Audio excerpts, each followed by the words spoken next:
Agora dia 21, não é isso? Exatamente daqui uma semana começa o verão, período em que mais chove, obviamente o período mais quente do ano e também por causa disso o período com as chuvas mais fortes, aqueles momentos em que a gente fala, olha, choveu num determinado local, cidade, bairro, em uma hora, tudo que esperavam para uma semana, para um mês, e aí a gente começa aqui aquela ciranda, né? A contar estrago, a contar deslizamento e, infelizmente, a contar mortos, desabrigados, desalojados.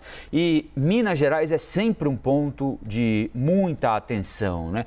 E em Minas, minha gente, até agora já são 7 mortes registradas durante o período de chuvas, lembrando que o verão ainda nem começou. A gente vai então até BH, a capital mineira, para conversar um pouquinho mais com a Daniela Malman. A pauta em BH nessa época do ano e em Minas como um todo é basicamente a mesma e não há quem dê jeito nisso, hein, Daniela? Bom dia para você. Infelizmente, né, Colombo, todos os anos nessa época do ano a gente tem que trazer essas notícias não tão agradáveis assim, essas tragédias, né? Um bom dia para você, para todos que nos acompanham aqui no Novo Dia nessa manhã. Olha só, subiu para 7, então, o número de mortes registradas relacionadas com esse período chuvoso, né? Período esse que começou em setembro desse ano. Segundo a Defesa Civil, esses 2 últimos óbitos registrados aconteceram na segunda-feira. Um deles, uma senhora de 66 anos, lá na zona da Mata Mineira. Ela voltava de uma novena quando ela foi surpreendida por uma enxurrada, foi arrastada para dentro de um córrego, não conseguiu sair, acabou morrendo afogada. A Polícia Militar encontrou o corpo dela às margens deste córrego. E o outro óbito registrado, então, um rapaz de apenas 25 anos, ele estava no alto de uma torre de transmissão de internet fazendo a manutenção. Quando veio uma tempestade, ele chegou a descer dessa torre, se abrigou próximo, mas o local onde ele estava abrigado foi atingido por um raio. Ele acabou morrendo depois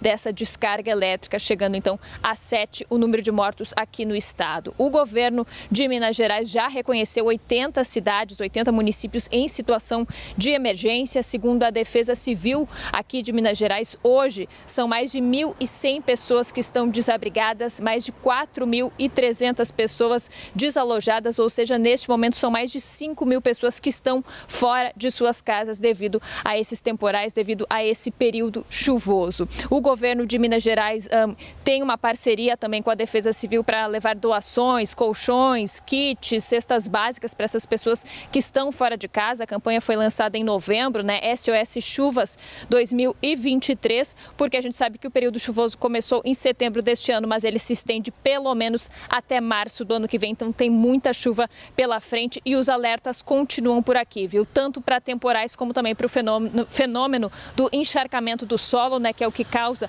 os deslizamentos, os desabamentos. Então as pessoas que moram nas encostas precisam ficar bastante alerta a qualquer tipo de movimentação no solo que elas percebam. É preciso sim acionar a Defesa Civil e infelizmente deixar o local imediatamente.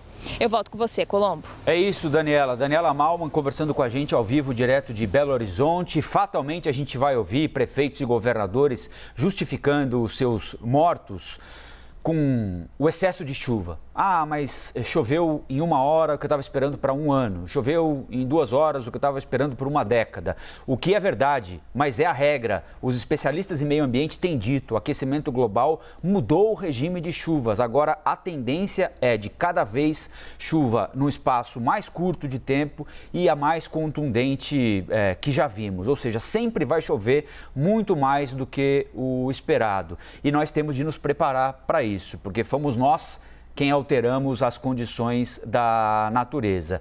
E a forma mais eficaz, a primeira delas, é retirar a gente de área de risco. Essas pessoas têm o direito de morarem num local minimamente adequado. Ninguém vai morar em encosta de morro porque quer. E ninguém fica nessas casas durante os períodos de chuva também porque quer, porque sabem dos riscos, mas também sabem que se saírem, correm o risco de não ter para onde voltar. Então, quando a gente ouvir essa história, essa desculpa de político, dizendo, não, veja bem, porque na Suíça, nos Estados Unidos, na Inglaterra também chove em uma hora o que eles esperam para um ano. Mas lá eles não contam tantos mortos quanto a gente aqui, porque lá não tem tanta gente ou quase ninguém morando em condição absolutamente inaceitável, como a gente aceita aqui, não é?